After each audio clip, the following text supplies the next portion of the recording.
Hustisya ang panawagan ngayon ng pamilya ng isang Pilipina na pinatay umano ng kanyang asawa na dating US Navy. Ayon sa ina ng biktima, lulong sa droga ang suspect na pinaghahanap matapos tumakas kasamang isa sa mga anak ng biktima. Mula sa Tarlac, may nustugong si Isay Reyes. Isay?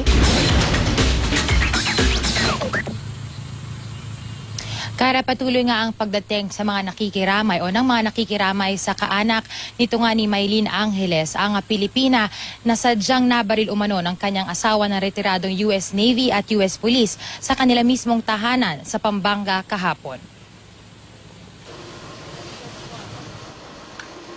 Magdamag na binantayan ng mga magulang ni Maylene Angeles ang kanyang labi habang nasa funeraria sa Angeles City sa Pampanga. Si Maylene ang babaeng binaril umano ng kanyang asawa na retiradong US Navy at US Police sa loob ng kanilang bahay sa Angeles City sa Pampanga. Tumakas ang suspect, dala ang 2 taong gulang nilang anak. Matapos may ayos sa funeraria, agad dinala rito sa bahay ng kanyang mga magulang ang labi ni Maylene.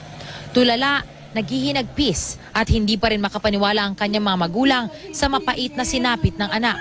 Matagal na kasi nilang kinukumbinsi ang anak na bumalik sa kanila. Anak ko, sobrang bait. Sobrang bait. Bakit ginawa sa kanya to? Nihingi ko ngayon sa lahat ng nakikinig sa amin katarungan. Ayun lang po, wala na. Mahigit 10 taon na raw na nagsasama ang kanilang anak at ang suspect na si retired US Navy and US Police Enrique Angeles. Pero simula raw nang nalulong ito sa droga, sinaktan na raw nito ang kanilang anak. Maraming beses na po siyang sinaktan. Kinuha ko na yan. Ilang beses ko na tinakas siya. Napapatay daw lahat kami, ma'am. Lahat ng pamilya ko. Ubus daw kami. Sa ngayon, patuloy ang sinasagawang paghahanap ng pulisya sa suspect.